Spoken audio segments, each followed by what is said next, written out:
Bueno, seguimos con los temas judiciales, ahora con Oscar Testa, nuestro especialista. ¿Cómo va, Oscar? ¿Todo bien? ¿Qué tal? Buen día. ¿Todo en orden? Muy bien, todo bien. Bueno, una línea antes de empezar de lo de Recalde. El Consejo de la Magistratura es muy difícil de explicar al ciudadano común, de a pie, y es fundamental como órgano, pero no está siendo ni siquiera mínimamente dignado en sus funciones.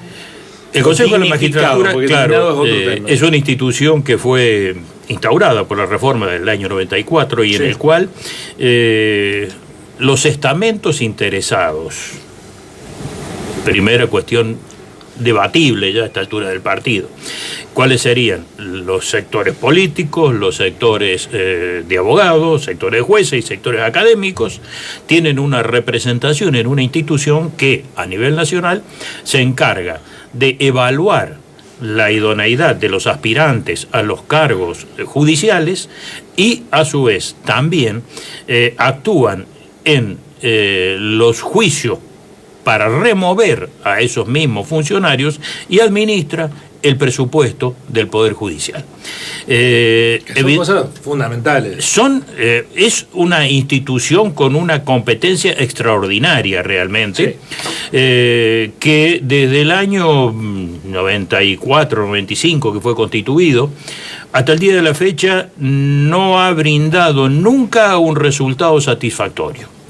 Y siempre, constantemente, ha sido objeto de pujas de dominios políticos en las cuales... Y judiciales, ¿no? Sí, porque... bueno, pero es que lo judicial también está contaminado por lo político, y ahí en ese campo, así como somos críticos de la injerencia del poder político en el poder judicial en sí mismo, a través de manipulaciones, influencias, presiones, etcétera, acá no está mal. Lo que sí está mal es el funcionamiento, pero bueno, de alguna manera es reflejo también de lo que es el funcionamiento de todas las instituciones en todos los ámbitos políticos en este país en los últimos 30 años. Bueno, es decir, la imposibilidad de conseguir consensos, de elaborar políticas de Estado, en un terreno en donde evidentemente que se dirimen no tanto cuestiones del presente, sino cuestiones del futuro, y en donde aquel que consigue imponer determinadas condiciones para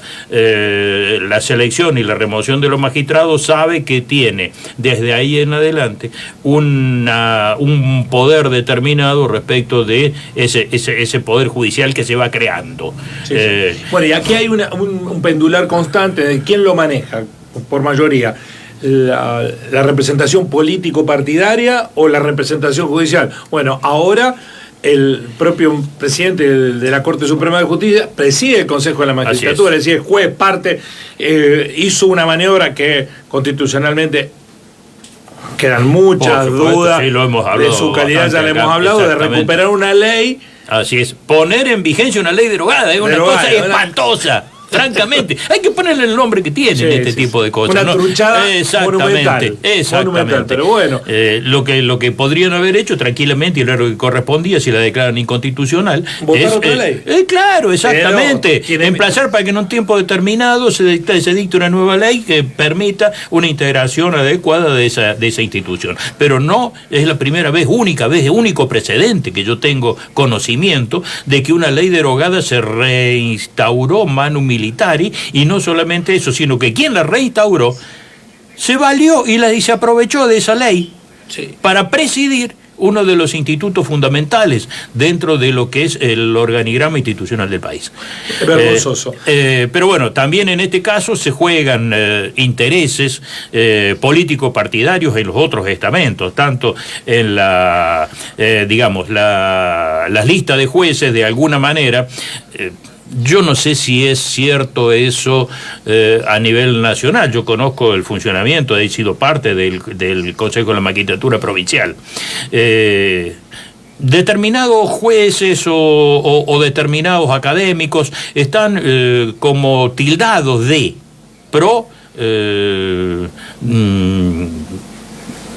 kirchneristas, peronistas, federales, radicales, macristas, etcétera, que insisto, no sé hasta qué punto eso es viable, pero por ejemplo hemos tenido ayer un efecto de esa situación donde uno de los jueces, Lugones concretamente, uno de los aspirantes por el estamento de los jueces, fue vetado y no puede ser candidato precisamente por una interpretación que estaba haciendo de la posibilidad de ser reelegido. Le negaron la posibilidad de la reelección y en todas partes estaba siendo catalogado como representante del espectro kirchnerista dentro de los jueces.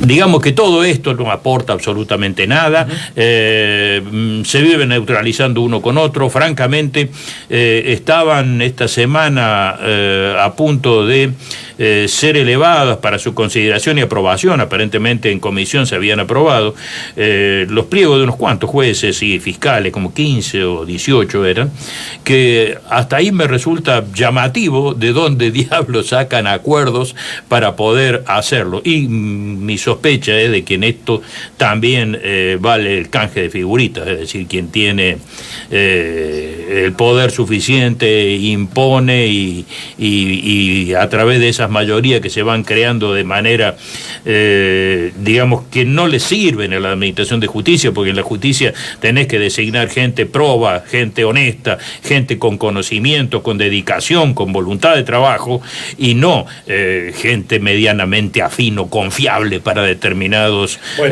sectores. Y con esto también hablo porque allí también operan los sectores económicos que tampoco se pueden dejar de lado, no tienen una representación directa, pero evidentemente no tienen una influencia, claro, exactamente, tienen interpósitas personas que actúan defendiendo sus propios intereses, y ahí es donde empieza a jugar todo este tipo de situaciones que no solamente desacreditan el Consejo de la Magistratura, también digamos que empiezan a ser designadas gente que llegan con un pecado original y las posibilidades después de ser tildados o sospechados o leerse lo que sean sus resoluciones o sus tomas de posiciones desde la perspectiva en la cual se los vinculó en un primer momento, al momento de ser designados, evidentemente que contaminan toda la actividad y contribuyen también de manera notable al descrédito de la administración de justicia. En cierto sentido se blindan de situaciones como las que usted va a poner en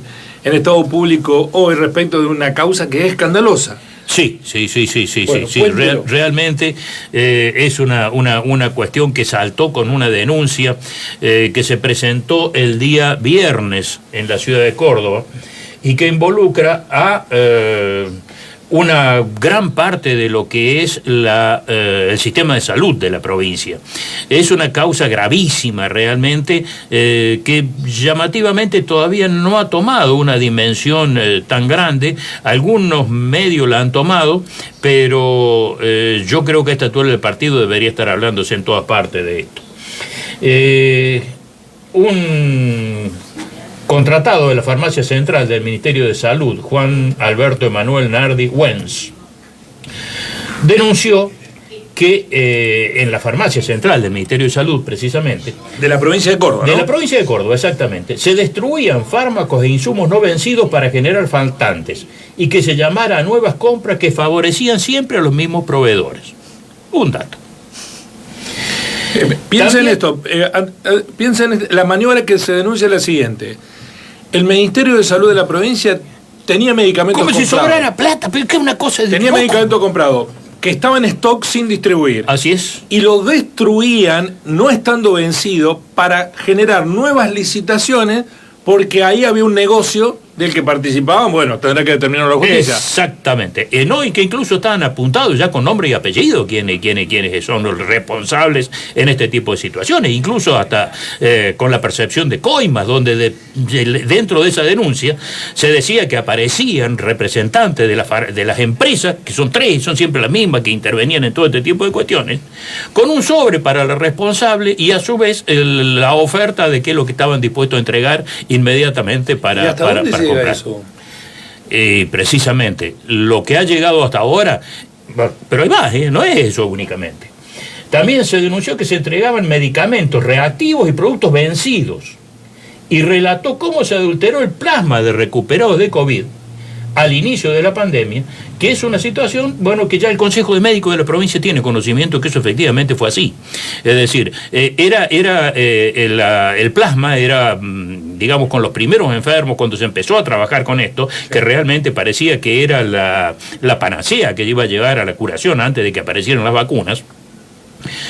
A los efectos de que hubiera mayor cantidad lo adulteraban, lo reducían. Es una cosa terrible, y los médicos que lo aplicaban, después de hacer los estudios de lo que le estaban mandando, lo reclamaban como que era imposible curar a nadie con esos sueros por la escasa cantidad de elementos activos que contenían. No solamente dice eso, dice más. Dice que no se hacía eso en todos los casos, sino que así se distribuía genéricamente en los centros de salud, pero que había partidas que realmente estaban hechas de manera correcta, pero que se distribuían a pacientes especiales, que realmente, por alguna razón X, recibían plasma en buen estado y en condiciones. Y el otro rebajado, adulterado, lo distribuían. Exactamente. Es decir, que pudo ocurrir que hay gente que murió. Exactamente, porque le aplicaron el plasma que no tenía las virtudes. Pero aparte, los médicos lo sabían a eso, lo reconocían, lo analizaban y lo reclamaban. ¿Y todo por la misma organización? Por la misma organización. Por ejemplo, dicen de que una partida con ese plasma en buen estado, ¿a dónde se mandó? Se mandó a La Rioja, reclamado por los familiares de Menem. Nombre y apellido. Y todo esto... Lo declaró todo esto ante el fiscal Rubén Caro, y después de hacerse el sorteo a quien le tocaba, cayó en la Fiscalía de Distrito 2, turno 1, a cargo de Lourdes Coagliati, que ordenó medidas para asegurar las pruebas y el secreto del sumario. ¿Qué es lo que se tomó? Se le secuestró el celular a este joven, pero... que no trabaja más en esta repartición, en la farmacia central, porque generó un incidente en un momento determinado en el cual la responsable del área, al darle estas instrucciones de destruir medicamentos, se negó. Se negó, ¿y cuál fue la consecuencia? Al día siguiente lo notificaron por el CD de la provincia que estaba cesanteado. Era contratado, cobraba 40.000 pesos por mes, trabajaba 40 horas por semana, ingresó en el año 2020, dentro de los paquetes de contratado por el tema de la pandemia. Así entró este joven a la farmacia central. Al día siguiente fue despedido. Él ingresó... Él se negó, la responsable de la farmacia. Exactamente, se le reveló a la responsable y dijo que no iba a destruir medicamentos que estaban en condiciones. No solamente eso, sino que se guardó partidas que no estaban vencidas y tenían orden de destrucción. Se guardó elementos que tenían orden de distribución y estaban vencidos efectivamente, estaban contaminados. Por ejemplo, dice que había gasas que estaban en lugares con ratas y con materia fecal de palomas, y eso mismo se lo limpiaba y se lo mandaba a los hospitales para ser aplicados. Tomó fotos y todas esas pruebas están en la fiscalía. Todavía no hay imputaciones, sí están los nombres. Todo esto era funcionario de la gestión del ministro ya renunciante, ¿no? Exactamente. Renunciado, más que renunciante. Claro. Por ejemplo, el Consejo de Médicos, con el tema del plasma adulterado, dice que lo denunció, que el plasma que recibían no tenía la concentración de anticuerpos necesario para que esta terapia fuera efectiva. Y eso derivó en la salida formal del doctor Vicintin, que era el responsable de esa área, el que hacía adulterar, que mandaba los adulterados, que separaban los buenos para dárselo a gente como uno, y así. Si uno lo pone en una perspectiva, Oscar, es siniestro. Es terrible. Es terrible. Sí. Otro párrafo de la denuncia. Se estaban entregando agujas descartables y sets vencidos, gasas no estériles, cosas que estaban guardadas en los lugares donde había ratas y palomas. Y eso se usaba. Es decir, se derivaba hacia las instituciones de la farmacia central, hacia los centros de salud de la provincia, y allí eran utilizados. Dice que los reactivos, por ejemplo, vencidos, podían dar un falso positivo. Lo que, esto está hablando de reactivos para determinar grupos sanguíneos vencidos. Falsos positivos que podían llegar a matar a personas por transfusiones incorrectas, porque el resultado... ¿Profesionales ahí, médicos? Sí, son médicos, son casi todos médicos. Son casi todos médicos. ¿Qué es? ¿Desidia eso? ¿O corrupción? La orden de, por ejemplo, destruir cosas en buen estado y distribuir cosas vencidas era de Mariana Palenzuela, jefa directa de este joven en la farmacia. Esta Mariana Palenzuela, evidentemente... ¿Y qué cargo tenía? Era la responsable de la farmacia, aparentemente. Del Ministerio de Salud de la provincia. De la provincia, exactamente. Las empresas proveedoras de los insumos eran Felsan, Medisystem y Medical Pro. Que son las que hacían negocios. Exactamente, las que hacían el negocio. Y esta no debe ser un cargo de planta, debe ser un cargo político. Esto lo describe, por ejemplo, dice, venía Gabriel, dice, no conozco el apellido de Felsan, una de esas empresas, con regalos y un sobre para Palenzuela. Traía los insumos y el soborno. Medical Pro llevaba los materiales y los presuntos pagos un tal Francisco. Se compraban grandes cantidades y como no se llegaban a usar, nos pedíamos que destruyeran todo lo que ya estaba siendo reemplazado con esos elementos. No solamente eso, también están los montos con los cuales se facturaban estas empresas. Medical Pro dice que en el año 2019 facturó 40 millones y medio. En el 2020, 131 millones y medio. En el 2021, 247 millones y medio. Y en el 2022 lleva 204 millones. Medisystem en el 2019 cobró 46 millones. En el 2020, 85. En el 2021, 137. Y en este 2022 lleva 70 millones. Felsan, por su parte, en el 2019, 4 millones y medio. En el 2020, 12 millones 200. 2021, 17 millones 700. 2022 lleva 11 millones 773 mil pesos. Bueno, qué raro que la oposición no haya hecho de esto un pedido de informes, ¿no? Mínimamente. Por lo menos no tengo conocimiento que haya ocurrido. Acá están los nombres de todos los involucrados. Atribuye las órdenes de entregar insumos vencidos y destruir materiales vigentes a Palenzuela y a Vicentín, bueno, que ya lo hemos dicho. Y también involucra a la jefa del Banco de Sangre, María Elena Castellón, jefa del Banco de Sangre. La directora del Centro de Plasmaféresis, Lorena Espil. Y a su vez, la jefa de la Farmacia General, Susana Hernández Cafoto. Y relata que otras autoridades no podían ignorar lo que sucedía, lo cual es absolutamente obvio, prácticamente. Esta situación tenía un cierre muy especial. Todos estos contratados firmaban una cláusula de confidencialidad que les prohibía absolutamente, sin extensión temporal, abrir la boca ni decir nada. Lo que están diciendo en este momento desde el Ministerio es de que esas cláusulas de confidencialidad son correctas y son legales. Uno podría entenderlo que esa cláusula de confidencialidad tiene límites, y los límites están en, evidentemente, por ejemplo, hacer pública la historia clínica de alguien o una cosa por el estilo. Acaba de tuitear Juan Jure, dice que vamos a convocar a la ministra de Salud, Gabriela Barbás, para que vaya al recinto y explique qué pasó con los insumos que se habrían destruido durante la pandemia. Basta de silencio, es tiempo que le expliquen a los cordobeses qué está pasando en nuestra provincia, dice Juan Jure hace 43 segundos. Bueno. Es el presidente del bloque opositor. Exactamente. Y bueno, pero evidentemente que esto va a generar un escándalo extraordinario. Está escuchando a nosotros, es casualidad, ¿no?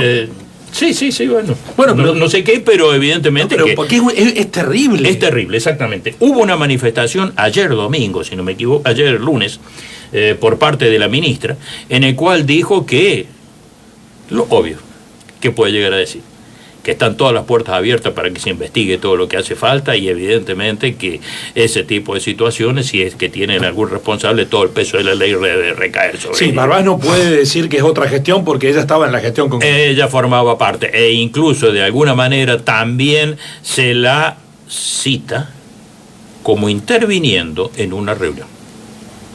Pero este joven que hizo la denuncia, que la denuncia lo hace afirmando y mostrando y llevando pruebas, dice que eso lo sabe por referencias.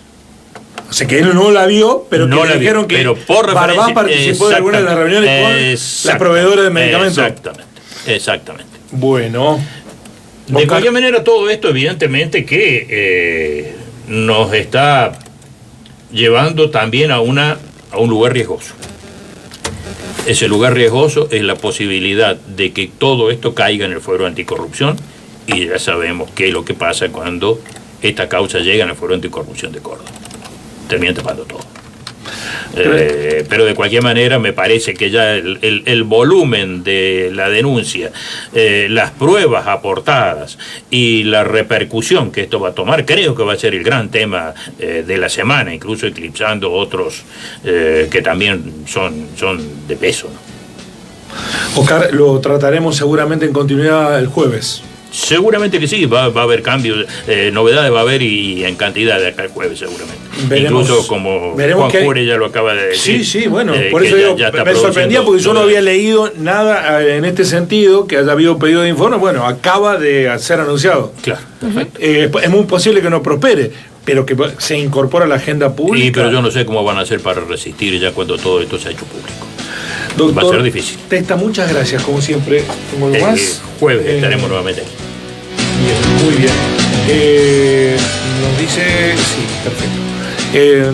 Nos están dando información respecto de esta cuestión, que desde ayer la oposición estaba trabajando esta cuestión. Bueno, acaba de transformarse en una instancia de reclamo desde la oposición. Yo creo que pocas cosas son tan escandalosas como esto. Piensen en la sucesión. Adulteración de plasma, selectividad en la aplicación. Así es. Destrucción de medicamentos vencidos para... No vencidos. No vencidos. Para hacer nuevas compras. Para hacer nuevas compras. Y desde esas compras...